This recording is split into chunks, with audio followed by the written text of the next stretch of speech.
বড় হচ্ছে তারেক রহমানের নেতৃত্বাধীন বিএনপি সরকারের মন্ত্রিসভা। নতুন করে যুক্ত হতে পারেন কয়েকজন অভিজ্ঞ ও নতুন মুখ।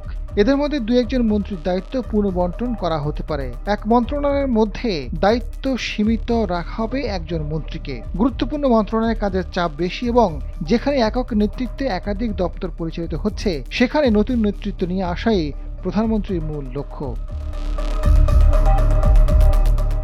বর্তমান মন্ত্রিসভায় প্রধানমন্ত্রী ছাড়া ২৫ জন পূর্ণমন্ত্রী ও ২৪ জন প্রতিমন্ত্রী দায়িত্ব পালন করছেন। তবে কোনো উপমন্ত্রী নেই।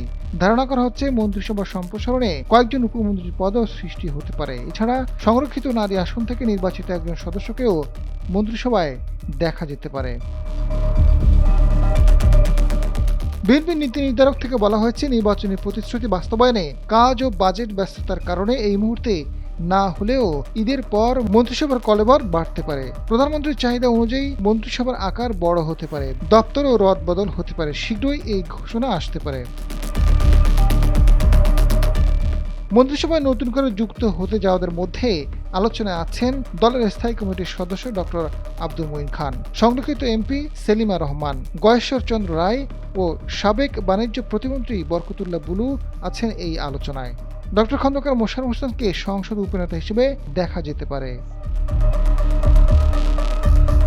টেকনোক্র্যাট কোটায় এখনও ২ জনকে যুক্ত করার সুযোগ রয়েছে মন্ত্রিসভায়। আলোচনায় আছেন এমপি মনোনয়ন না পাওয়া বিএনপির চেয়ারম্যানের উপদেষ্টা সৈয়দ মোয়াজ্জেম হোসেন আলাল, বিএনপির যুগ্ম মহাসচিব হাবিবুর নবীন খান সোহেল, বিএনপির ভাইস চেয়ারম্যান শামসুজ্জামান দুদু, বিএনপির মিডিয়া সেলের আহ্বায়ক ডাক্তার মওদুদ আহমেদ আলমগীর পাভেল হতে পারেন প্রতিমন্ত্রী।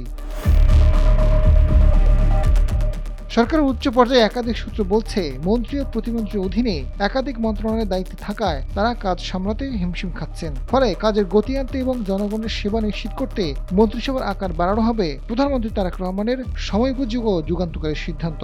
আসন্ন ঈদুল আজহা ও বাজেটের পর মন্ত্রিসভার সম্প্রসারণ হতে পারে। আজাদ ফারুক, সময়ের আলো।